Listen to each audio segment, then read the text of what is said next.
This is Live from the Table, the official podcast of the world-famous Comedy Cellar, coming at you on Sirius XM 99 Raw Comedy, and available as a podcast wherever you get your podcasts. Also, we're on YouTube, so you can get that multimedia experience. You get the visuals, you get the audio. This is Dan Naturman, Comedy Cellar, regular-ish, along with Noam Dworman, owner of the Comedy Cellar. Why do you say ish? Well, because I feel like I'm being phased out. That's the word on the street. For example, tomorrow night, Friday night, I only have one spot.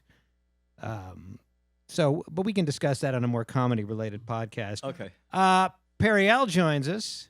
Hello. Periel is the show's producer, I guess you would call Ish.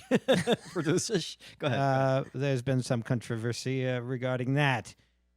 We have with us Nick Gillespie, who is a libertarian journalist. The word libertarian, like the word producer, has various shades of meaning. He's also host of the Reason podcast, and Noam was a recent guest on the Reason podcast talking about free speech.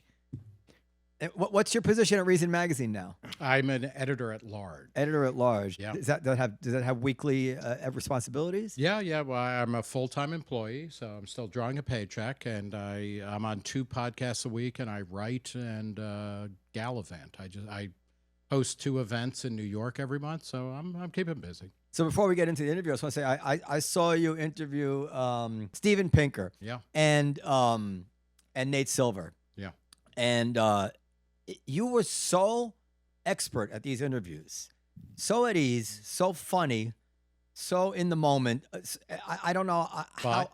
I feel like I'm being said. No, there's no buts. And I No. watched it and I said, I would have just been nervous. I would have hemmed and hawed and stumbled. And you're like cool as a cucumber. How did you? I think it's because I no longer have feeling in any of my extremities. I've been doing this for a long time, and I'm on various kinds of pharmaceutical drugs. So it's I appreciate that, and it's one of the things that I try to do when I interview people is read their work so that I'm kind of conversant in what they're talking about, and that kind of makes it easier to have a conversation. Also, I thought you were better in front of the crowd. I felt like you were a performer, like you got something from the crowd, like you were on. I really thought it was great. Thank you. My background was besides I was actually Herr Zeller, the lead Nazi in my high school production of The Sound of Music. My father was shot by Nazis during World War II. He was true? a soldier. Yeah, so. Was that friendly fire or? Yeah, that's what we always asked him that. Like he would be like, "I got shot by the Germans," and it's like, "Oh yeah, in the back." There used to be that joke about Pat Buchanan's Pat Buchanan. What was it? His father died in the Holocaust. Auschwitz. I said, really? Yeah, he fell off at guard tower. All right. And then I started out as a journalist. I worked in Manhattan after I graduated college in the mid '80s for teen magazines and movie magazines and rock magazines. So, Steven Pinker is a more important thinker than Ozzy Osbourne, but he is not as intimidating. Well, we got to get past this, but I have Steven Pinker's book on writing. You've probably seen it. I haven't read that one. It's like a Strunk and White for the I hate those kinds of 21st century. But it is amazing. For the 21st century, what happened? What changed? It's just like it's like the current version, I think, of what people would pick up. People who would have picked up Strunk and White, I think, could pick this book up. But every little tidbit is just so. I mean, I can't remember them. But I think Coleman Hughes is an acolyte of that book, if that's the right word. And I just that he came up with them. It's not just that he knows this stuff, but that he can generate these examples for a book. Yeah. I just find the guy remarkable. He is, intellectually is just like a phenomenal person to have out there in front of you blazing a trail, right? Yeah. And he threw Harvard under the bus. I mean, he did not care. No, but he's a serious intellectual, who cares about his home institution. So more power to him.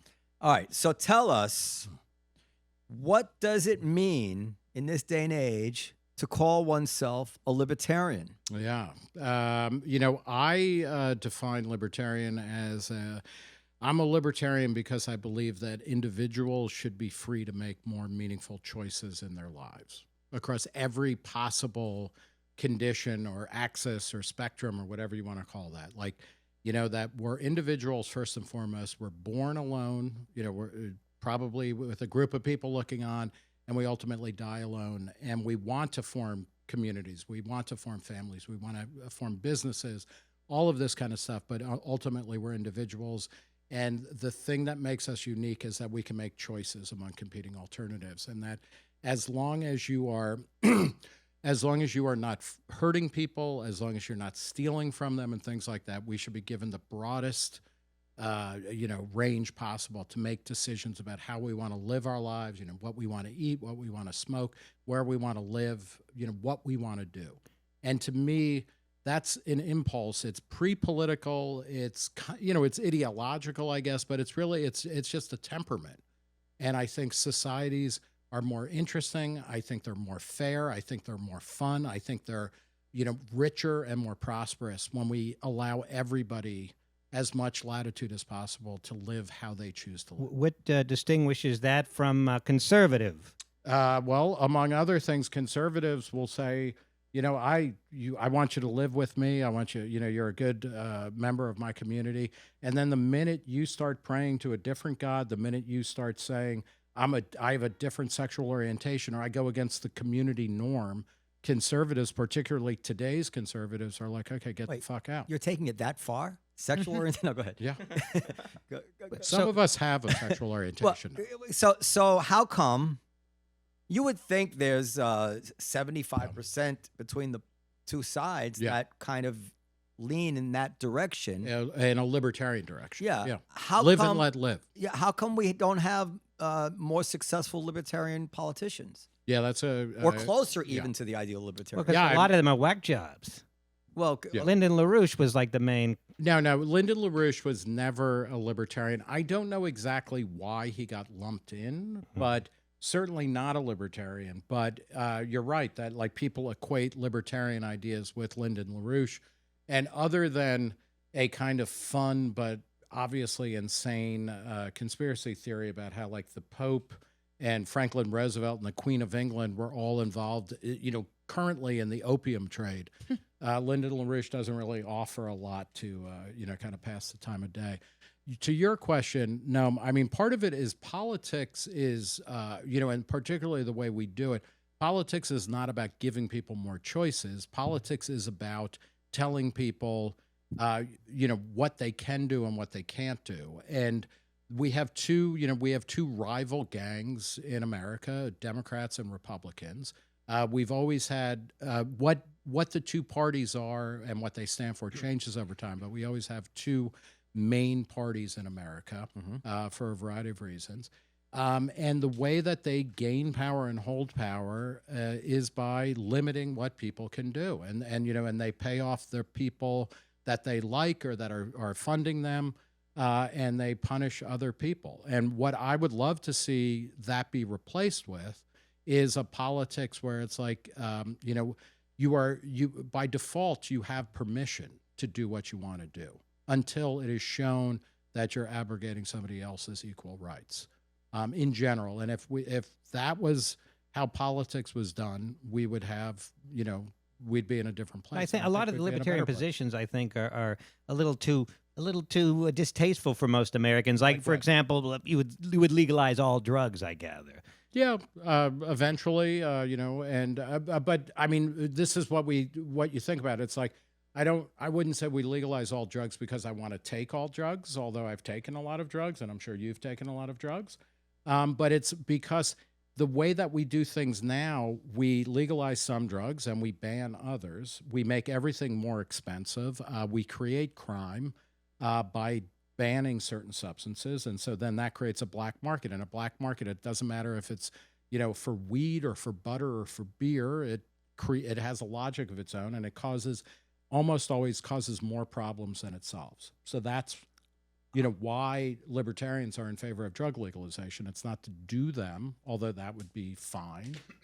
Again, as long as you're. I want to ask you about that because I'm not sure it's working out as I thought it would. But is there a quick list you can give me of the issues that the libertarians were way out in front of, like gay marriage, like legalizing marijuana, and then like 20 years the two parties came around to it, and you guys like, Yeah. we told you so. Free trade, something like that. Immigration, having relatively open borders rather than relatively closed. And again, none of this. I'm not a utopian, and I'm not an anarchist. A lot of my friends who are libertarian, a lot of the people I work with at Reason are anarchists, or and of a libertarian flavor. I'm not an anarchist. I don't really care that much about foundational arguments of like arguing from first principles about this or that. So for me, I'm more directional or adjectival. Or what? Adjectival. What is like, I mean, I see... To agitate? I see libertarian as an adjective rather than as a noun. Oh, adjectival. So, like, it's like... Not a word I heard. I didn't hear the... Libertarian, it can be a noun or it can be an adjective. And it's like, I think people should be given more choices. But so things like, does America work better when it's easier for people to move here legally, or it's harder for them to move here legally? I would argue, it's better when more people are coming here. And that's something that libertarians generally hold firm to. Free trade, trading with countries, being anti-war. America, certainly in the 21st century has had terrible foreign policy, almost without, in an unrelenting way. Libertarians have always been on the forefront of being anti-war, which for me, it doesn't mean you don't have an army. It doesn't mean that there aren't times when you go to war, but it's not the first choice in any given thing. So those are some of them, along with things like criminal justice reform. How many things should be illegal and how many people should be locked up, things like that. I think libertarians actually have a pretty good track record. When you get outside of the ideology, a lot of the policies we talk about, things like occupational licensing reform, which a lot of people are talking about now. Why does it, why does it take more hours to become a barber than it does to become a cop or something like that? And it's like, because we've created these systems where in order to become something, you have to go and jump through hoops and do a bunch of tests, that costs a lot of money and create, they shrink the number of practitioners in a field so that the people who make it through those hoops or over those hoops end up making more money. That's not a good idea. And Friedman was all about abolishing, I think, all government licensing. Milton for Friedman. the most part, yeah. And it's also, this is also, think about it, because in many ways we live in this world. Like, let's say you get rid of, state-mandated occupational licensing for barbers. It doesn't mean you're just going to walk in off the street to somebody who you've never heard of, or different private companies will come up with ways of certifying to say, this person actually cleans their utensils in between customers. They've passed these courses. Here are recommendations or references, things like that. There's all sorts of ways that you can have less draconian restrictions that kind of certify who people are and, and why they're worth going to. And also, how do you, if they harm you, what do you do about that? Yeah, and we're not good at, trade-offs as humans. So you hear one horrible story about, in any context, of something that went wrong, and you think you need a law for this and a law for that. Right. And then you never get rid of a law. That's you right. just keep stacking them on top. But getting back to why libertarians haven't succeeded more in politics, I think that point of view about getting rid of government licensing, that's strong stuff, I think, for the average American. It is. As much as it makes sense when you articulate it. I agree. And also, it goes against power. I mean, this is one of the things that I think libertarians oftentimes are like, well, if we can just win the argument, then everything will change. But it's like, try to abolish barber licenses in New York City. You know what? There are powerful interests who are like, we wouldn't want to do that. Things are working well enough as it is. Who's complaining about haircuts? And, well, haircuts are going to cost money because, these are professionals, et cetera. And, like, you can see how it takes more than just having a good argument or an interesting insight in order to affect actual change. Other things that are related to this that libertarians have been out in front of are things like zoning laws and planning laws, which are often used. Everything always gets passed in the name of the public interest or public safety, and oftentimes that's just a mask for power. The people who own stuff like the way things are, and then they pass laws to kind of make it harder for other people to compete. You got to have zoning, though. Let's take two examples that I'm struggling. Well, if somebody wants to build a building in the shape of a penis, you can't let them do that. Hold on. Well, before we get to Fuck up the whole skyline. before we get to says who? Before we get to, they all look like penises. Well, but Yeah. with a head. I don't know. No, but with a head, with a mushroom. There's one in Brooklyn that looks. Anyway, weed. So live and let live. Of course, I agree with that. I should let the record show that my father. I don't ever remember not having someone in my household not smoking pot. From the time I was born, my father always smoked pot, basically every day. So I did not, and he used to grow it in the basement. I mean, it's not. I have no. So he should have gone to jail for that. Oh, absolutely, Right? should have gone to jail for that. And you never got into such a fight with him that you weren't like, I'm calling the cops? No, but is it? I mean, he some of gave his you ex-wives. a nuclear option right there. But as now that it's legal, Yeah. I'm not liking it. Yeah. People are high everywhere. Mhm. I worry about my kids now that these gummies are candied and people take them. We have people passing out online waiting for the Comedy Cellar, which never happened before because they can't monitor it. It detracts from the atmosphere. It's not. It hasn't been a positive thing. Well, one thing to understand in New York City in particular, in New York State, is, it took forever for weed to get legalized here for recreational use. And that was partly because of power plays in the legislature. Different people wanted to be like, no, I am going to be in charge of who gives out the licenses, because that becomes a very powerful thing to be able to say, what, I've got 10 licenses. Who am I going to give them to, and who's going to suck up to me to do that?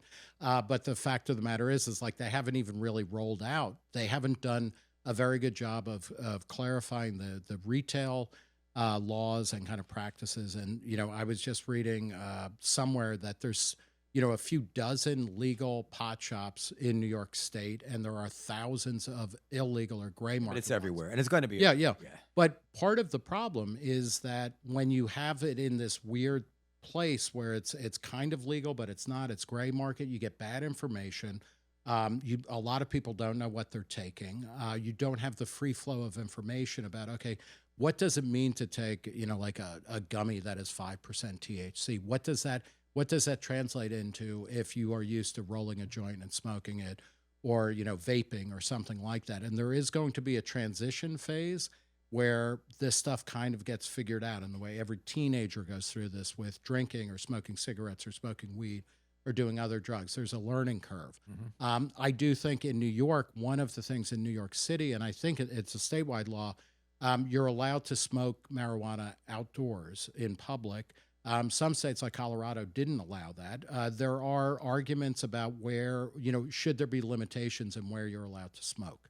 That might curb some of it. It's kind of like public drunkenness laws, right? And as a libertarian in general, I'm against laws that allow police or the state or people in power to single out somebody and say, you know what, you're driving without a seatbelt on, I'm going to pull you over, because that I'm against the seatbelt law. well, I'm in favor. Well, I'm in favor of using a seatbelt, and generally when seatbelt laws were passed, we were told that they would only be secondary infractions, so you couldn't get pulled over for not driving. And then very quickly, it became a thing where you could get pulled over. And then who gets pulled over? And it's always groups that are disfavored by society. So this is a roundabout way of saying, public drunkenness laws, like, they'll never be enforced fully or fairly, but there might be a role for that. And that's a way of, you watch the watchers so that they're not singling out certain types of people. But there's an argument, I think, from a libertarian perspective to say, if you are falling down in the street because you are shit-faced, and whether it's from booze or heroin or fentanyl or weed, that's a problem, and you can be cited for that. But we need to work through this kind of stuff. And the one thing that we do, I think, know is that in a world where pot was illegal and 1 million people a year were being arrested for simple possession, that's not a good world. This world might not be perfect, and we're still, last year, 250,000 people were still arrested for weed around the country, even though it's legal at the state level in many, many places. I don't think it's a better world to go back to saying, you know what, like your father could have been put in jail for growing a bunch of plants in the basement. No, I agree. I mean, the idea of putting people in jail for any drug use actually is ridiculous. Yeah. Unless they're violent or really then they're being put in jail for reckless that, and causing harm. The idea of putting drug dealers in jail, especially drug dealers who deal to children, is more palatable to me. Yeah. But from time to time, this is always the problem with being an ideologue, is that from time to time, real life just doesn't work out like you wish it would. Yeah. And then you become a heretic. Right. And then your friends, they curse you. I agree. I mean, that is, and this is one of the ways that I am very much of a libertarian ideologue, but I also recognize that sometimes everything goes the way you want it to, and then it just doesn't work out the way you think. And sometimes you have to recalibrate. I'm not convinced that weed legalization falls into that yet, but I agree there are a lot of social problems that then need to be discussed and kind of sussed through.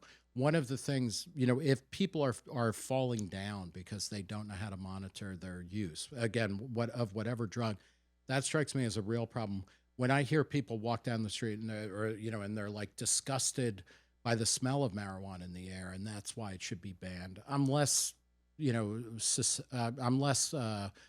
kind of with that type of argument, because that's the same type of argument. My parents were Irish and Italian, and if you go back and read stuff from the 1920s, people will be walking by a kitchen and smell garlic, and they'll be like, "Oh, that's disgusting. That should be banned," because they hated Italians, right, or something like that. So, there's levels of argument, but I agree with you fully that you pass a law, you change things, and then you also have to have continuing discussions to see how things end up working. Although I don't like this. I mean, I'm so used to the smell. Do you know that my father used to make tinfoil pipes, and he used to have me sorting his seeds for him? Wow. This is when I was a kid. Like, you can't even believe how I was raised. By the way, libertarians always in favor of child labor. Yeah, exactly. So it's like, but when I smell weed, I get turned off.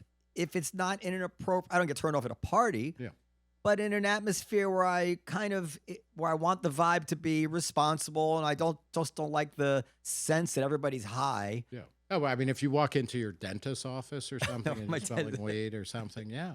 No, can I ask if your objection to the seatbelt law is just because they tend to pull over minorities, or is it just more? I said at the time. By the way, I've never driven I haven't driven 50 yards in my life without wearing a seatbelt. So I always knew it's just another excuse for the cops to pull black guys over. It was very clear to me. And I said, what is it my business if you want to wear your seatbelt or not, especially when we allow people to ride motorcycles? I just couldn't process the whole thing. Well, I mean, on another level, it could be right that, you have car insurance. And ideally, in a world, you would have, car insurance would be voluntary rather than required by the state. But your insurer might say, we're not going to give you insurance unless you promise to wear a seatbelt, right? And then if you get in an accident and you need like massive facial reconstruction surgery because you weren't wearing a seatbelt, the insurer can say, well, you broke the contract. I do think there is a place, albeit a small one, for saving people from themselves. I don't think it would extend to a law banning motorcycle riding, because people get so much pleasure out of that. It's a lifestyle. The pleasure they get out of it overrides the notion of saving people from themselves. But the seatbelt is such a small inconvenience. Listen, I know that I think, on balance, it's a good thing to save people from themselves in that situation. I don't know off the top of my head, and I wish I did, but and Noam and I are about the same age, so we can remember a world before not just seatbelt laws, which started to be passed in the 80s, but before it was common. Yeah. Like, my parents never wore their seatbelt. It was a bloodbath. Yeah. No, it was. Well, I mean, it is true. Like, more people died in car crashes and cars were shittier, too. Yeah. I mean, did you see what car seats used to look like? Oh, yeah. We didn't have car seats, but go ahead. No, I mean, we would, like, lay in the back of the window, et cetera. There'd be, like, a wooden bar. But here, one of the things that is interesting when you put it into a cost-benefit analysis, you're saying, like, it's a small inconvenience and it will save people. I'm curious if there are, how many people don't wear seatbelts, because it has now become a kind of go-to thing. My kids who are 30 and 23 will always put a seatbelt on, in a way that there was a period where people my age had to be convinced to wear a seatbelt. But it becomes common, less so because it's the law and more because it's an obviously smart thing to do. And then the law isn't going to actually prevent the people who aren't going to do it anyway. And so then you have to factor in, if you're at 97% compliance, maybe that's good enough, especially if you don't want the law, because then the law means that cops are going to be like, I don't know, I thought he didn't have his seatbelt on, and then we got into a fight and I tased him, right? Okay. I know Nick's I mean, if you put that into the balance, then then sure. But I agree. But the principle is the same. Is that at times perhaps saving people from themselves is a worthy goal. Yeah, I get that. I think Nick will agree with the following, and this is I'm sure quixotic, is that you just want to break the back of these people becoming legislators and saying, what can we do now? Like, what's the next rule, the next law, the next imposition we can make on people? Traffic cameras. I don't even. You're rubbing your hands in what is Nice. universally understood as an anti-Semitic symbol. Oh, yes. I thought it was a Mr. Burns like. Well, Mr. Burns is arguably an anti-Semitic trope. At Reason, we had a new video. We do a lot of online documentaries there, and a guy that I work with did something about Washington, D.C., which already has, like, if not the most, among the very most expensive daycare costs in America. And people on the city council there passed the law saying that everybody who does daycare has to have a college degree, like a BA, and, in education, et cetera. And it's like, okay, I don't think they were doing that because they're evil or they're motivated by the wrong things, but all they're doing is making something more expensive. So it's this type of thing, like, what can we do to make society better, to make daycare better? And it's like, oh, well, let's make sure that everybody's schooled, educated in early childhood development. And ultimately, it's not going to improve the quality of care at all. And it is just going to jack up the price even more. And so some of it is like people who are power mad and just want to control and boss people around. But part of it is that people, really out of the goodness of their heart, they think passing more laws and more mandates and more things like that will help. And most of the time, and this is something Milton Friedman was always delighted to point out, and other people, a lot of the times the laws don't even achieve the effect that they were passed in order to do. Almost never. Yeah.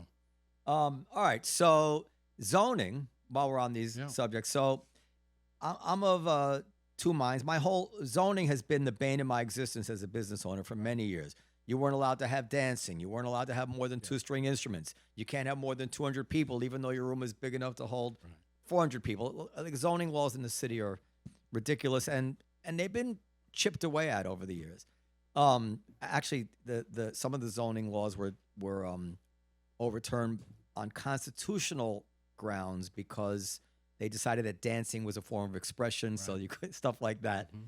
But in where I live at home in Westchester, where we have nice 1-acre lots, it would horrify me if 3 people across the street could combine their parcels and put an apartment building there. Yeah, you would want that to be my fate. Yeah, and you. It's interesting that you, like, where you're a businessman, you're like, zoning is bullshit, but then where you're a homeowner, you're like, no, we got to keep things out. Well, there was no good reason for the zoning of the businesses. There really wasn't. I don't know. I mean, if it's that important, let you and the other rich barons in Westchester buy the property and then subdivide it and have a homeowners association. Do it privately and pay the cost on that, as opposed to telling everybody else, how to live. Because I was born in Brooklyn, but I grew up about 50 miles from here, and my hometown in Middletown, New Jersey, it's been around since like 1664. So it's got these weird different sections, like, really old horse farm type shit. Then it has like, post World War II tract homes, et cetera. And then, in my part of the town, there was a thing where, like, our next door neighbor, and these were single family houses that had 1-car garages, so they weren't as good as the places that had 2-car garages. But our neighbors wanted to put in a mother-in-law apartment because one of their parents was old and they were going to bring her and have her there. And they couldn't put in a second kitchen because that was against the zoning laws. And it's like, yeah, that's what most people are going to do. They're going to do kind of mild modifications. In general, zoning laws just add costs without really changing the way land gets used. Because, like, probably in your neighborhood in Westchester, nobody's going to be like, what would be great is to plop a giant apartment building down there that's going to piss off everybody around us.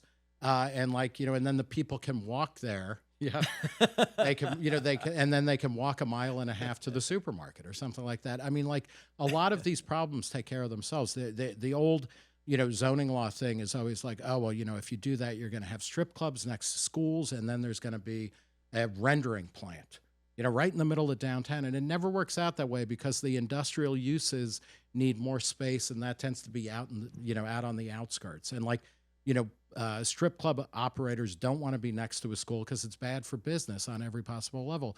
A lot of these things that we think need order made by wise people actually kind of work out if people are free to figure out what's the best land. I'm open to that. I'm a big believer in trial and error in general. And if you want to start the zoning in Periel's neighborhood, experimenting with taking down zoning in Periel's neighborhood, she's buying a house now. Let's see how it goes. What is it? Well, I mean, isn't there an externality involved where I have to suffer because, we want a beautiful city. And my example was an extreme one of a guy builds a building in the shape of a penis, but that ruins the city. It ruins the aesthetic of the city. Of New York City.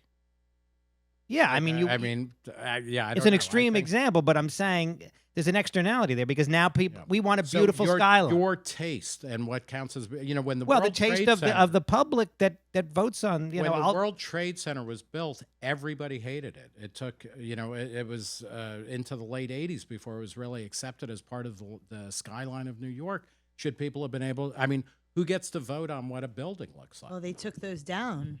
Yeah, that's true. They did. They did. Well, okay. But the witness will answer the question. Is it okay to build a building in the shape of a big penis? Yeah, I think with two balls as sort of on each side, like those are like Are they healthy? I mean, maybe they're modeling good prostate, and testicular checkups. I don't know. I mean, how often would that happen? Well, it's an extreme example just to illustrate the it point. Might catch on. That there's that, and then next, what about the vagina house, and then who knows what's coming next? What about historical landmarks? Does that fall into that? That's an interesting question. In New York City, it's something I don't know. It might even be like half of the buildings in Manhattan. I used to know this, and I should know this. Because Grand Central might have been raised, and after they got rid of the old Penn Station in the early '60s. They created the Landmarking Association. Like so many buildings in New York are now landmarked. We did a documentary about the woman who owns the Strand Bookstore, which is a historically landmark building. She fought against it because all that meant was that she no longer is the property owner, and it's been in her family for generations. She has to go and talk in front of a bunch of idiots who have no idea of what it means to run a bookstore or a business, and beg them to allow her to run her, her building the way it is. The landmark rules are ridiculous. It's 27%. What is the? Some buildings, of the buildings. Some buildings, I assume you would agree, should be preserved. Then the city should buy them. Okay. Yeah, or private, nonprofits. Places like Central Park. Okay. I mean, if there's another way to do it, sure. But but it's also I agree, and here's the question: like when you say, "I want a beautiful city," your vision of what a beautiful city is and mine are very different.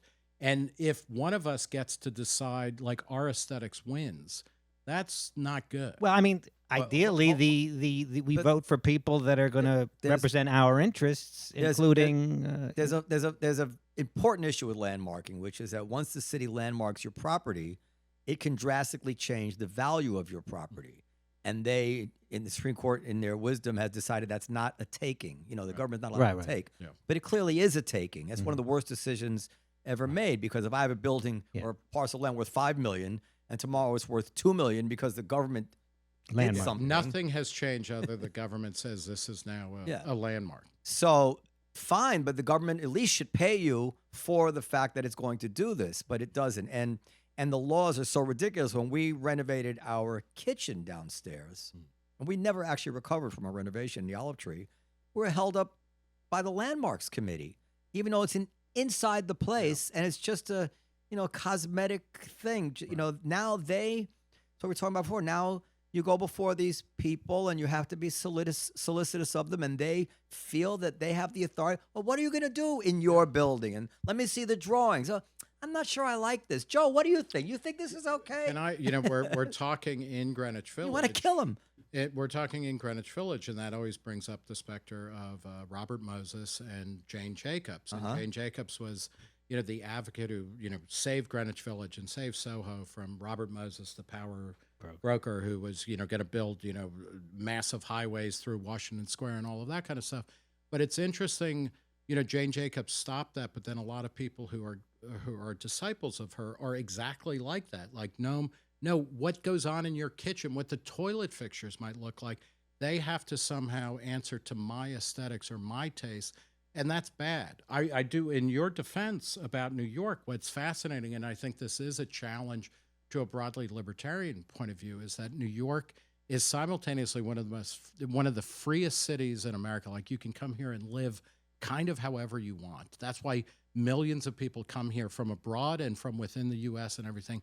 And at the same time, it's massively overregulated. And like, in a way, the libertarian theory, New York should be a ghost town, and everybody should be living in Houston or a place that doesn't have traditional zoning or land use planning. So it's an interesting question, and I don't want to make light of it, but the whole thing is like, you want to give people as much freedom as possible, I think, to build a building in the shape of a penis or a vagina, or a penis and a vagina, or I can make a to garage. call it whatever you want. Yeah, but Garage is a great idea. No, but a lot of this stuff is a racket. I mean, and you do know it from being in Westchester or whatever. You want to, do electricity in your house or put in a pool, and suddenly you have to file and pay like thousands of dollars for. Yeah, that's another. I've been through all that too. Okay, so let's talk about other interesting libertarian issues. I saw a debate a couple of days ago. You were one of the sponsors of Yes. Alan Dershowitz and Glenn Greenwald, and they were arguing about whether or not America should bomb Iran. that's because that's what we're all talking about. That's Well, what this Dershowitz- election is going to. Dershowitz was gung ho. Yeah, I have to say, for me, the main takeaway of that debate is Alan Dershowitz is 85 years old, and I saw Bob Dylan perform on his last tour through here a couple months ago, and he's like 80 something, and he sat down most of the show. Dershowitz sat at the debate, but at 85, that guy is fucking Sharp. smart. Oh, he's. He's sharp, and it's like, I don't know what he's doing, but I want to Well, I be don't- that way when I'm 60. Grudges.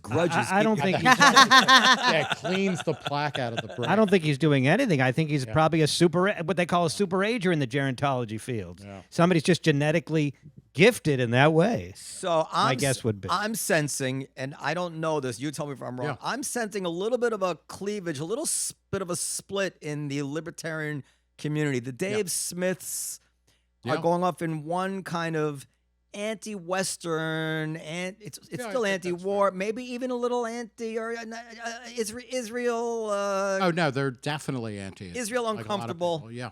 I don't want to say anti-Semitic, and other libertarians that I know, like you and Matt, are actually pro-Israel and wouldn't call you pro-war, Yeah, but no. but ready to listen to arguments about what actually might need to be done Yeah. in the real world. Is that actually going on? I think that's true. There's different flavors of libertarians, and some are, just flat out like non-interventionists, and they believe that the United States, to the extent that we have to have a government, we should have a military that only patrols basically the borders of the continental United States, maybe Alaska and Hawaii, but that's part of empire.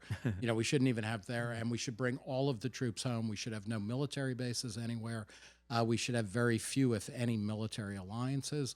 Then there is the type that, and in a way, it's an understandable reaction to the reaction to 9/11, where we immediately, we didn't just go into Afghanistan to try and find bin Laden and bring him to justice, but we ended up occupying and destroying that country for a couple decades and then giving it back to the people that we booted out with a lot of extra, military equipment and stuff. And we did a fucked up job in Iraq, which had nothing to do with 9/11, who are now, I think, moving into a bizarre phase where it's not just that we should be non-interventionists or we should only have a defensive military, but that somehow people like Putin, Putin was actually, it's a defensive war to invade Ukraine. And I don't understand that kind of thinking. Or that, Hamas has, what Hamas did is justifiable based on X, Y, and Z, like, slaughtering a bunch of innocent babies and things like that, because, well, that's what Israel has been doing to them every day. I pull back from that. I'm still not a military interventionist, and I don't think that the U.S. should be as involved in as many countries. I don't think, we certainly shouldn't have invaded, we shouldn't have occupied Afghanistan, we shouldn't have invaded Iraq. But when it comes to something like, the current war in Gaza, I think Israel is kind of fucking it up now, but I think, they were attacked in a way that they have every right to respond to that. And I actually think that at the end of hostilities, whenever those are declared, it will come out that Israel was actually much more restrained and responsible in how it went after Hamas, which I think is a legitimate goal. Israel is a country that has a right to exist, and they are now doing that. But the best thing that has happened in the Middle East, in the past couple of decades, really, is the U.S.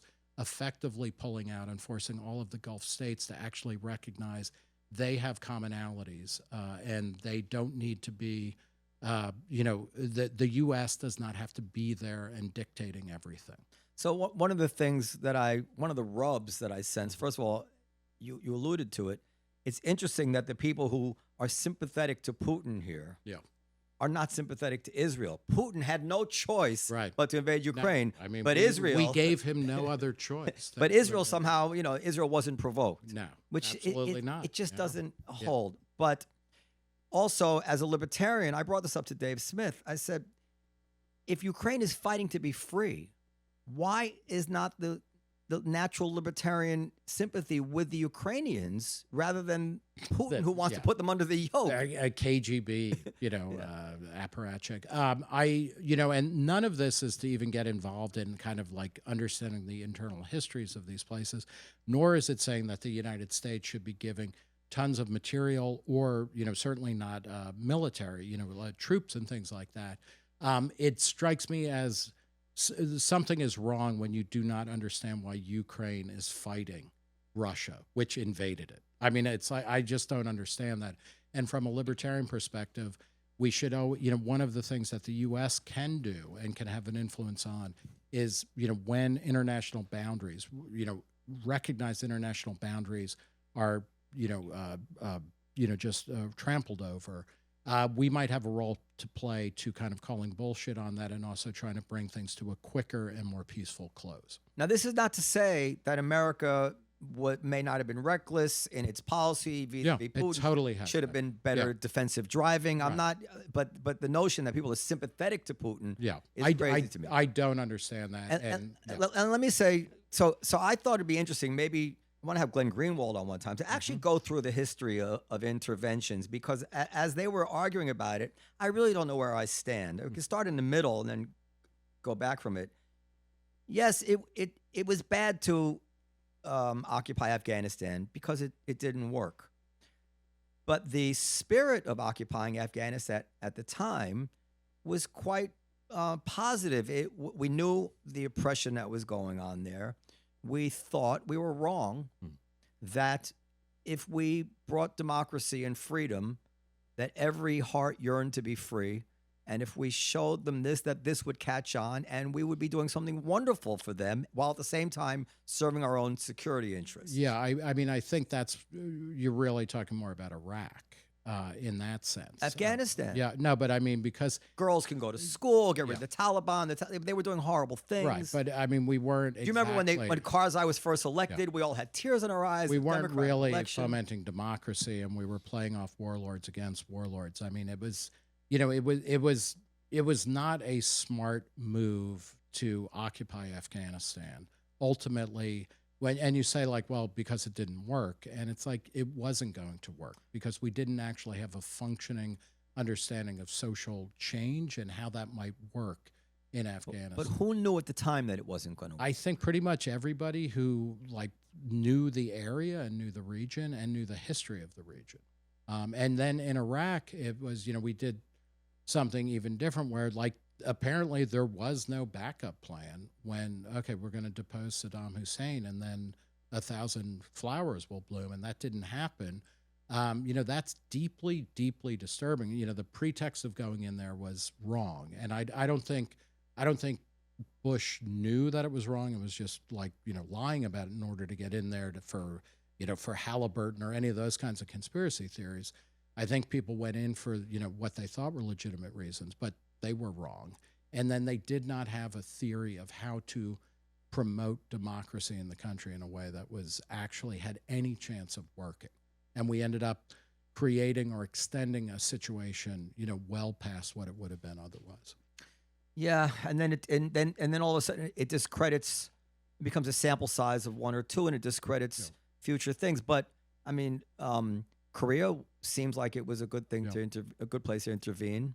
It it's also interesting that when you put Korea in, Korea is coming only a couple of years after the end of World War II, and it was the United Nations, which of course is was also early on in its existence. The UN has so much to answer for in everything that it does, including not intervening in genocide and then kind of like and then trying to prevent things and causing things to be more difficult. But the one thing that you can say about Korea is that there was a broad constituency for an action that was preserving South Korea, which you did not see in Vietnam, right? And you do not see in a lot of other places. And then we do see in Ukraine.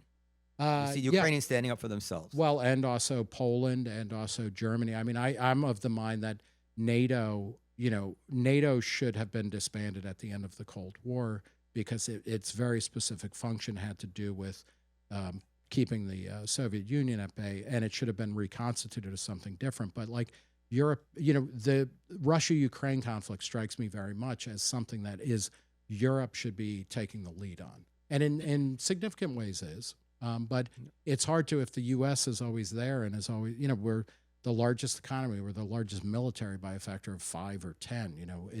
It's hard for regions to kind of work through their issues if the U.S. is always hovering around. So Greenwald, Dan was there too. So Greenwald was talking about, Vietnam. Vietnam is like the ultimate mistake, right? But I was thinking, the bubble over my head was, well, what if the United States posture at the time had been basically to tell the Soviet Union, we don't intervene? What would they have done across the globe?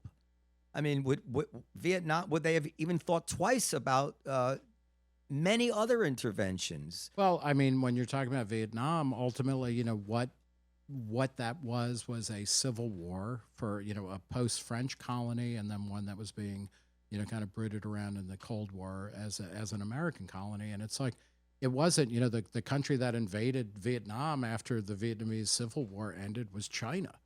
And Vietnam and China have terrible relations because of that. So it wasn't about the Soviet Union versus America. And I think one of the problems. No, but I mean specifically that if it's known to the world at that time in the Cold War that America doesn't feel that intervention in foreign issues is the right thing to do. Well, we didn't. And they give an open road. Yeah, but we didn't, what happened in Hungary in '56? Did the U.S. Well, the Soviet Union invaded, and we didn't do anything. Czechoslovakia in the '60s, so there were lots of places where the U.S. That's in their backyard. That's in their backyard. I don't know. What's in the backyard? Like, where is Vietnam? What's the backyard of Vietnam? China. Yeah. So why are I'm not sure what you're saying in terms of like in the Cold War, there were many moments where. So you're questioning the whole doctrine of containment. Yeah. I mean, containment theory, and even the person who kind of created the concept said that it was being misapplied, and it was always being. Sometimes it would be it would be observed, other times not. That's George Kennan? Yeah. And he was against Vietnam? He was critical of the way that containment became kind of the way that it was implemented as part of American foreign policy. I think there's also, and going back to Iran or the Middle East and things like that, the United States, we deposed a democratically elected leader in Iran in 1953. We helped. It was really a British Dulles. operation. I heard that somebody. Yeah. Dulles. Yeah. Well, and, Alan Dulles. Yeah. But that is, the United States has a lot to answer for, where we did a lot of backdoor kind of stuff, in Latin America, in Africa, in Asia, and it would have been better if we had been more forthright in what our intentions were and how we thought about things, because we ended up. We didn't end up making all that many allies if you are going into places that are, we we want everybody to have democracy unless you become anti-American, and then we're going to invade you or we're going to depose you. I guess where I come down is when you're dealing with a bad actor like Hamas or the Soviet Union or whatever it is, and you make some decision and then it doesn't turn out well, people criticize it based on the assumption that if you'd only done this, then we'd have this good outcome. Yeah. And I think the reality is usually there was never a good outcome. There were multiple bad outcomes. You don't know if that outcome would have been better or worse. You're channeling Dershowitz right now. I think he's right about that. So one thing I would just say, I don't necessarily disagree with you, and it is good. Like the way America ended up winning the Cold War was a combination of military power, like that the Soviets knew we were formidable, but it was mostly economic and trade and cultural freedom. That's what ultimately won the Cold War. And I'm not saying the military stuff wasn't important and the spycraft and everything, but there's a category error, I think, when you say Hamas or the Soviet Union, in the sense, and this isn't to take away any, evil from Hamas and what they have done, to their own people, much less Israelis, but they are not a threat to the world order in the way the Soviet Union was. I meant vis-a-vis Israel. Yeah, but I'm saying that's where the U.S., when we're talking about projecting power onto the world stage, we need to be careful about getting involved in every dispute everywhere, which was what we were trending towards at the beginning of the century, like where it's like, no, we're the indispensable nation. This is people coming out of the Clinton administration. The U.S. is the indispensable nation. We have to be everywhere all the time, making sure that the traffic signals are working right. And that is, that's not, it didn't work for Rome, back in the Roman Empire days, and it's not going to work for any country now. But Iran is a threat to the world order. And I think Iran will be, and Hamas, is an agent, or maybe not an agent, but is clearly allied with Iran. I am confident Israel, and this is absolutely true, like Israel has, they're like the Blob in the old Marvel X-Men comics. You punch him and he absorbs the energy and then pushes back. Israel is capable of taking care of itself, and I don't mean that we should like cut them loose, completely in any kind of awful way. I'm pretty confident that the Gulf states, including Israel, will be able to contain Iran in a big way. And to the extent that it is a state sponsor of terror, that is something for the world community to really, be on top of. But, is Iran the same thing as, Imperial Japan and Nazi Germany during World War II? Clearly not. And that doesn't mean that's the only time that you can act. But, regions are pretty good at taking care of themselves. I don't know if you have anything to say about it. Iran is not, I don't know if they're not like Imperial Japan. I don't know what Japan's ambitions were. They occupied most of Asia. Yeah. But Iran would happily control most of the Middle East. I don't know if people occupy in the same way, but certainly they're not the Nazis. But if they were to get nuclear weapons, the combination of nuclear bombs or just enriched uranium and this jihadist belief, which I don't think any of us can really wrap our heads around. I that's the one thing I hear Sam Harris talk about it. He convinces me, and then my mind resets. So they wouldn't possibly. Then I'll read an article about stuff they were saying to each other that we're going to kill this, and I say, holy shit, they really believe this stuff. And if you can imagine that they really believe it, you can't let them have a nuclear bomb. You just can't, right? And the consequences to the world really could be catastrophic. And if it's just a bombing of some nuclear facilities. To set the virus, clock, computer virus, whatever it takes. Israel does a pretty good job of handling them. Right? But they should set the clock back if they can. I think Dershowitz might be right about that, even if previous interventions have gone bad. Just like it depends where you want to start the story.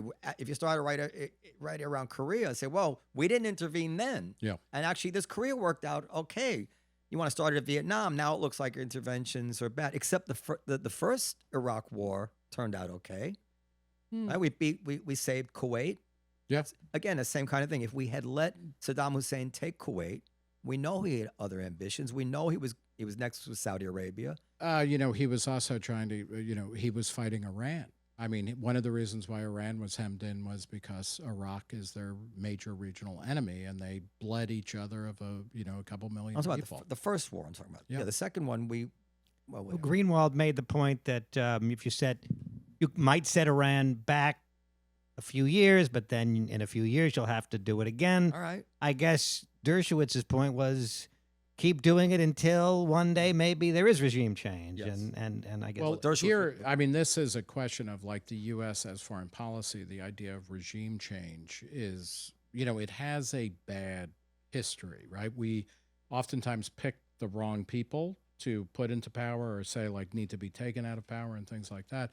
I think a good question coming out of all of this is like, no, least of all the people in Iran, apparently, it's a very young country and, they don't like particularly living under a theocracy. And what might we do, the U.S., short of military intervention that would actually facilitate a regime change in Iran that is coming from within the country? Because regime change really, for the most part, only works when it is internally generated. But how many people in Iran want regime change as a percentage? I mean, Dershowitz floated that, and Greenwald wouldn't have it. But I think the smart money is that they would like regime change. Well, certainly not all of them. No, but not all of them. Significant It's majority. like if you think the landmarking laws suck in New York, there's still people who support them, right? Right.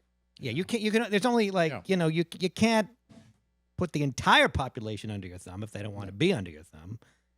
I don't think. I don't But know. and it's also the U.S. And again, you can talk about this and it doesn't change anything. But we made missteps when we supported the Shah of Iran the way that we did because it was a very barbaric authoritarian regime, which on a certain level also allowed Iran to be more modern. And we've all seen the images of women in Iran in the 60s and 70s where they're wearing miniskirts and things like that. It looks like any European or North American city. But the way that we supported that regime also made it possible for an Islamic theocracy to take over and to maintain power, since 1979. And, one of the ways to think about it is how do we actually facilitate positive change in the world? And part of it is through some military power, for sure. Some of it's diplomacy. A lot of it is economic. I think. And by example, yeah. I mean, most of the change that we've been responsible, not most of it, we've been responsible for a tremendous amount of change in the world simply by example.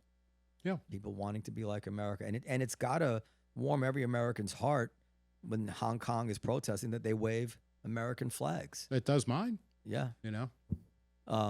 Even Glenn Greenwald's heart might be. I emailed with him today. I want to meet him. He's a good guy. It's interesting. And I just did a long interview with him myself after that debate that we had, and he does not talk in the terms of patriotism that I think everybody at this table is more comfortable with. And he lives in Brazil. He's an American citizen. But he also is a real critic of state power and, the American deep state, and he helped expose that in a profound way, both working through with WikiLeaks and Julian Assange, but especially with Edward Snowden. That's really important to keep in mind, that we have a government that, constantly mouths certain platitudes about democracy and individualism and freedom, and then is, kind of surveilling us all the time. And then every time they get their hand caught in the cookie jar, they're like, oh, yeah, we didn't mean to do that. We'll stop doing that. And then it just gets worse and worse. So Greenwald is an interesting character. So you must know these stories way better than I do about Snowden. I'm aware of the FISA abuses. What terrible things were going on that have stopped now because of these leaks and these exposures in the last 15 years? It's a good question, and I don't know, but you're up on Snowden and yeah. Right? I've interviewed Edward Snowden, who I think is a real American patriot, and I think it is, he had a choice, and he blew up his life in order to expose certain government. What's the worst that he actions. exposed? Well, I mean, that there was a ubiquitous surveillance program that everybody in America, against the laws of our country, that themselves, the FISA stuff that came out of revelations in the 70s of what was going on in the Cold War, under the Church Commission and whatnot, Church Committee, that the government has complete surveillance power of it was cell phone Americans. numbers. What else? It's everything. I mean, it's because they can pick up every communication. And what FISA helped to do, or was the idea that things like the FBI and the CIA and the NSA can't really operate within the country against American citizens. But there's so much leakage in that there's just it's a ubiquitous surveillance program. And it may it's hard to say. Okay, well, what that meant is that they picked up a bunch of people and disappeared them and things like that. But it is it's a complete abrogation of constitutional rights and of due process and things like that. And most importantly, it's always done in the name of national security. But it's like the big breakthroughs, and when they break up spy rings and attempts to terrorist plots. It's never through that kind of stuff where they're just vacuuming up huge amounts of data and communications. It's always through the older versions of spycraft, where they develop leads and contacts and networks, and they figure out what's going on, and then they lower the boom on people there.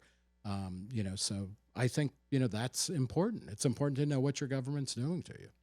And that, by the way, that brings to mind. And I want to talk about drugs, psychedelics. Yeah. That brings to mind a counterfactual, which. It has to be in the consideration, which is that prior to 9/11, we had a series of ever increasing terrorist attacks, ever escalating and culminating in 9/11. And then after that, we didn't have any more. Mm-hmm. So in some way, in some clumsy way, the sum total of everything we did stop this thing in its tracks, unless it's just coincidence we never had another attack. So the question still has to be, okay, you don't like... What were the fact of the matter is, and obviously the World Trade Center was, Islamists not linked to Al-Qaeda tried to blow it up in the 90s and failed, and that was lucky, right? I mean, it was the van that they parked packed the blind sheik. Yeah, it was... it was too close to a beam, et cetera. So, but, there was not massive terrorism in America. I think, Go ahead. Oh, I was just going to say that on a certain level, 9/11 is horrific and whatnot, but it is like a black swan event. That kind of thing happens very rarely in most parts of the world, and it happened very rarely. If it was so possible, it would have been happening frequently in America. So I'm just saying that the idea that it didn't happen again. 9/11 happened once. A terrorist attack in America on that scale happened once. Right. There was a bombing. Was it in Kenya in the embassy? Yeah. Then there was the call. Then there was I don't have the timeline exactly right. Then there was the attempt at the World Trade Center. Then there was 9/11, and then there's a Wikipedia article about it. There were many thwarted attacks after that. Right.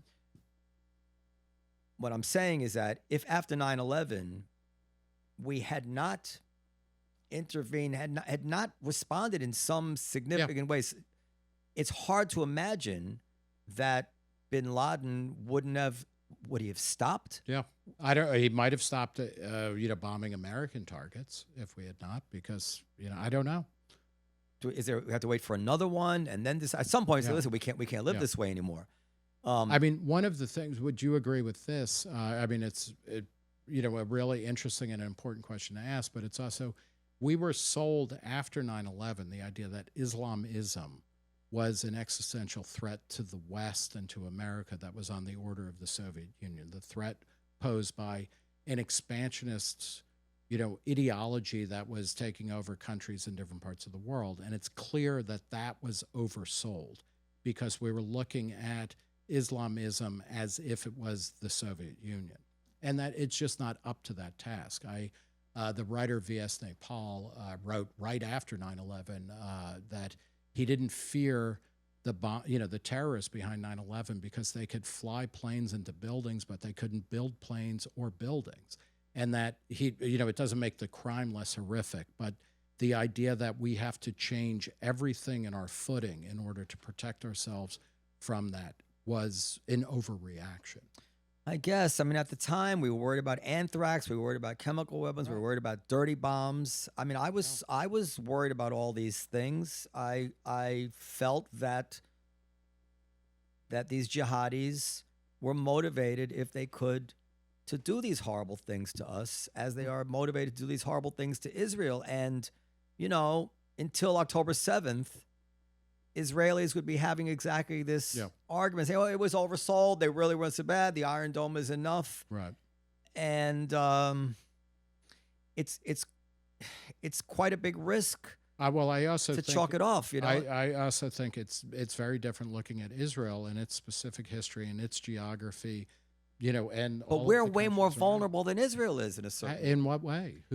Israel is a locked down state where everybody's searched, everybody's surveilled. But I mean, what are terrorists going to do to destroy the United States? They can't destroy the United States. They can do horrible things in the United States. And listen, we're about the same age. 9/11 was traumatic, well beyond the number of people that died. We were scared, and people were buying safe rooms and survival kits and afraid to take the subway. I had employees didn't want to come into work. I don't know how you could live that way if you have a motivated worldwide network that can go into Home Depot and buy materials to blow up this and blow up that, and doesn't have to be the World Trade Center. We have a whole subway system here. Anybody just walk into the subway and blow anything up. I don't disagree with you. It's also harder than you think, right? Because otherwise it would be happening more. I've never been able to figure that out. How hard could it be? I don't know. I'm not a terrorist, but obviously it's harder than it thinks. So I only said it to say that I don't know the answer, but it's just important to bring that up into the conversation. Say, are you sure that if we hadn't done any of these things, we would have had the next 20-something years without any terrorism? We don't know.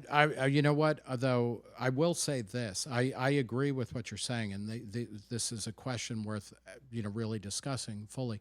I do know that going into Iraq and occupying it and fucking it up and occupying Afghanistan, I don't think that's what saved us from the I think you're right 9/11. about that. I think you're right about that. So that's what people are always trying to sell. Like, okay, something bad has happened. Now we got to do the maximum response and no questions asked, because that's also, it was really uncomfortable. And, it's not like I'm brave or anything, but like in the wake of 9/11 and then especially the move into Iraq, like so many people, if you question that, because it was massively popular on both the right and the left, and everybody in Congress voted for the Patriot Act and voted for this and that, and it was like really, people were like, "What is wrong with you that you would not accept, what the rulers of this country said we need to do in order to stay safe?" And it turns out like a lot of that was just bullshit. By the way, what would you say is the mistake in Iraq? Is it that the world is destabilized? Is it the money we spent? The mostly, American okay. Well, are the Iraqi people maybe better off despite all that? That's hard to say, but it's like the hundreds of thousands of people who were killed in Iraq, because of America. That's a starting point, and sometimes that happens, right? Like hundreds of thousands of people died in World War II. Destabilization, tens of millions. I'm undercounting there. The destabilization of the region, because Saddam Hussein was not going to be a long-termer. Like, what were the other ways? You have the rise not just of Al-Qaeda, but of ISIS because of the United States occupation. You have the rise of Iran as a kind of unmatched regional power because we took out the main enemy of them. Like, there are a lot of knock-on effects, and I think it destabilized the region in a particularly powerful way, which it may come around, and I mean, I'm optimistic that, over the next 20 years that the Middle East will actually become more stable than it has been in the previous 20 years, because I think as America pulls out, and we had already seen this, and this is something Donald Trump did that was good, brokering the Abraham Accords. But back in the late 70s and 80s, Egypt and Jordan made peace with Israel because they're like, okay, they're here for the long haul, so are we. You add in countries like UAE and Saudi Arabia, Bahrain, et cetera, that recognize that, they have more in common with Israel than they do with Iran, right? And so I think there can be, something good can come out of all of this, but it doesn't necessarily legitimate, things. Ironically, we toppled Iraq. Iran became dangerous. Is that my phone? I don't have a ringer like that. Iran became dangerous.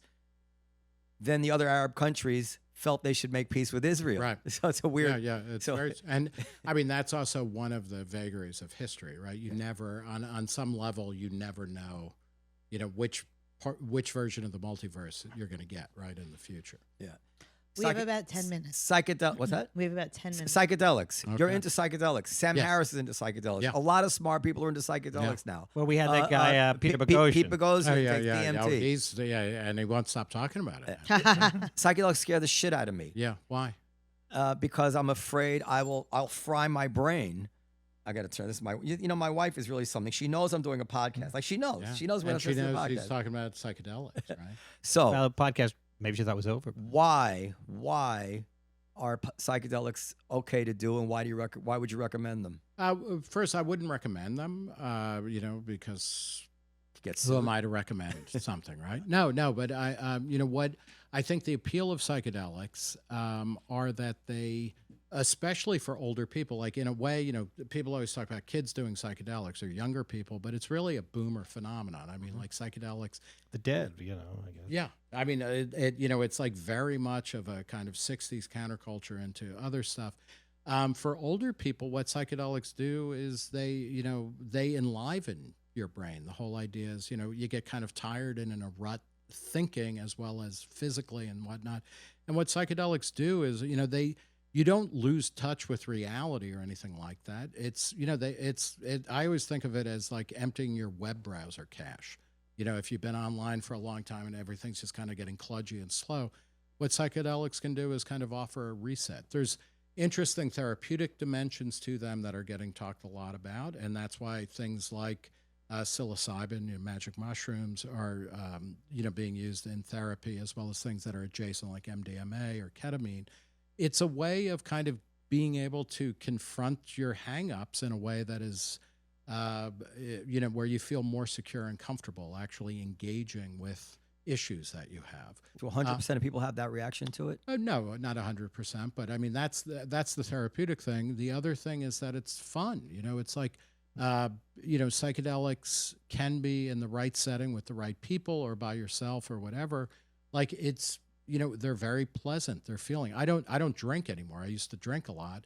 That wasn't working. Are you for tasting me. my words now? Yeah.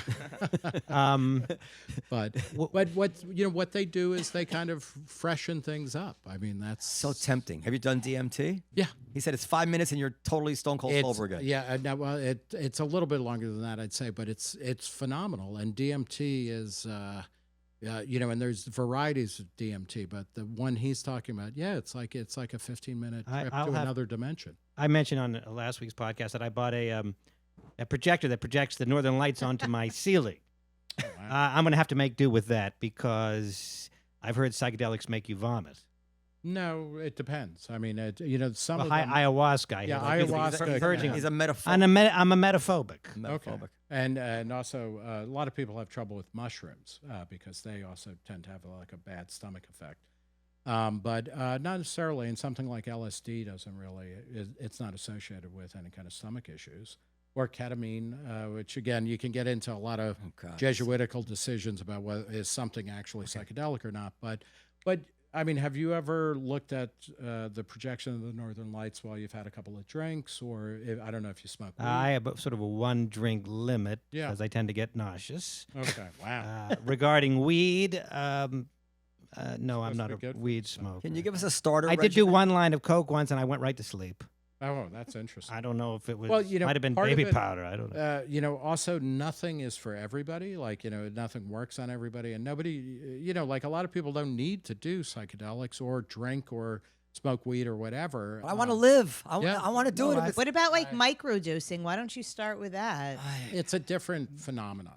It really is, and there's a legitimate question as to whether or not microdosing even works, because a lot of drugs have a threshold level, and like if you don't cross that threshold, your body doesn't really register it. So, Maybe that's what happened with the cocaine. I didn't. But have you ever taken a like an SSRI, or do you take any other kind of any psychoactive substance? You drink, and you drink coffee, yeah. So it's like think of all drugs should be thought of as on a continuum. So, and Andrew Weil, like my sexuality. Yeah. Yes, exactly. But he wrote a book in the mid-'80s called From Chocolate to Morphine. And, what that did that was really fascinating is that he just said, like, psychoactive substances are all on the same kind of spectrum. And it's like you might take, like, a typical tab of acid has 100 micrograms. You might try 50 micrograms, and that might give you a bit of a buzz or something like that, or a bump of ketamine, which, if you take a small amount of something, it oftentimes becomes a very different drug if you take a big dose of it. But, it's like, do you ever want to feel more love? And do you want to feel at one with things? All the time. Yeah. So you could do that through breathing. I mean, there's certain types of, I'm sure Sam Harris has like a multi-tiered I can't picture Sam Harris wanting to feel more love. He doesn't seem like that type of guy. Yeah, but it's read about it. There's a great book by a guy I know called Listening to Ecstasy by Charlie Winninger, and that's about MDMA. And there's lots of interesting guidebooks out there just to get a sense of what kind of experiences you might enjoy. And the irony is that probably the most damaging of all of them is alcohol. Yeah, in terms in some of ways. killing the actual brain damage, Yeah, maybe. And I've been drinking, for years. One thing that a lot of people register is that after taking, either a significant dose of mushrooms or LSD, that they stop drinking or they drink less for a certain period of time. And LSD was widely used as a alcohol abuse treatment in the 50s, and actually that was part of Timothy Leary was kind of working that line. I seem to be the only person that was scared out of drugs by all the film strips we saw in school. In the for those of us who grew up in the 70s, Johnny thought he was cool. You know what was funny? And I bought into all of it, so much so that I saw in high school this guy next to me in class like, Naturman, check this out, and he pulled out a bag of weed, and I debated whether to turn him in for his own good. Yeah, that's... I thankfully didn't do that. I want you to come on. If I may just say, please do. Because you mentioned like health class in the 70s. Yeah. I went to a Catholic high school in Middletown, New Jersey called Modern Day, Mother of God, which went out of business, which is great. The market at work, right? That they went out of business a couple of years ago. But we had shitty old health movies. And so like in the late 70s and early 80s, they were showing us these health movies from the 60s where everybody were hippies, like on acid. And it was like, who are these people? They're like your parents or something. And they would talk about LSD, and they said like one dose can last for 14 hours and it's $1 or $2 a hit. And everybody in school was like, you're kidding me. Like there's a drug that's only $1 or $2 and will last forever. And they created a boomlet in psychedelics. And all of that, the stuff that you're going to have, babies that are like thalidomide. The flashbacks they talked about. That's all. You would stay that way forever was the threat. It is true with psychedelics. Psychedelics are very powerful drugs. A lot of people who are into them call them medicine. And it is true. Like if you're prone to, or you have a family history of like psychotic breaks and stuff like that, you really need to be careful about this stuff and thoughtful and intentional. But, they are good, clean fun. When I was in high school, it's so funny what you're saying. When I was in high school, my health teacher, Aloysius Jangle, that was his name, he closed all the windows, it was shades, and then he put on a Moody Blues record, Days of Future Past, I think, and it's the song the right before Ride My Seesaw. It's actually like a audio acid trip. Right. And he plays it for us. And he turns out all the lights. He starts flashing the lights, like to really like entice us. How awesome! And he says, "Don't ever do this." Yeah. Wow. And it was just. So was he dealing on the side? Or I don't know something? what Like, the hell was going on with this guy, but it was awesome. It's Yeah. really tempting. All right, we have to go, but two things. First of all, I just want to say, as vis-a-vis Reason Magazine, I meant to say that the Volokh conspiracy. I don't know your relationship with this guy. He is a fucking genius in my estimation. That guy is so smart. Eugene Volokh. Yeah. The elder Volokh. The Volokh Conspiracy is a legal blog that's been around for, I think, 2 decades or so, but we host that at Reason.com because they used to be on their own, then they were on the WashingtonPost.com, Right. and then the Washington Post started saying, like, hey, we don't want you to post this or that. And so they ported over to us, and it's a fantastic read. Absolutely. If there's any legal issue that's facing the nation, if you want to get the smartest, least partisan, highest batting average, I believe, opinion on what's that is and by they far. disagree. Like they Yeah. oftentimes, it's like a bunch of different contributors who will often. But argue with that'll each actually bring them to a consensus. They'll very nicely debate, take each other's arguments into account, Yeah. and it's excellent. And the final thing is, the most charming thing about you, now that I've gotten to know you, is your nostalgia for 1970s AM radio songs, big wheel commercials. On his Twitter feed, Yeah. he posted Billy Don't Be a Hero, The Night Chicago Died, Yeah. probably Seasons in the Sun. Oh, that's so coming up depressing, to that that. song. All these old commercials that we remember from when we were Yeah. kids. The 70s is an underappreciated decade. Absolutely. Now, it gets written off as the me decade, or it's like, oh, it's all inflation and. Well, I you know, hear a lot of after people praising the 70s. Yeah. Great, with good movies. It's great movies. Did you see Unfrosted? Great yes, classic I did. rock. I did not like it. I was disappointed with it. But do you agree that the first 20 minutes or so really hit the 1970s Oh yeah, heart, Yeah, right? I mean, yeah. he No, really. I mean, he's.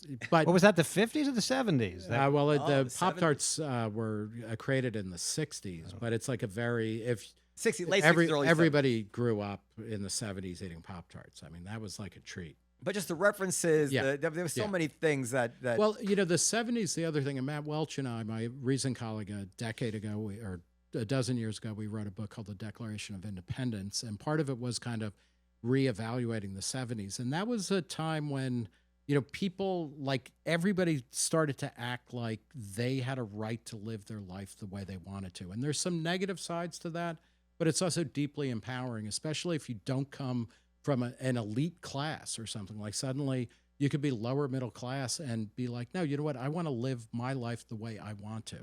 And that's a pretty good message. I think the 70s has always been appreciated, at least musically. Nobody has ever Yeah. doubted the Well, greatness it goes of the back music. and forth, right? Because then it's always I mean, like, there's oh, disco, but- sucks. But you look back now, and it's like disco was an incredibly liberating phenomenon, and it won.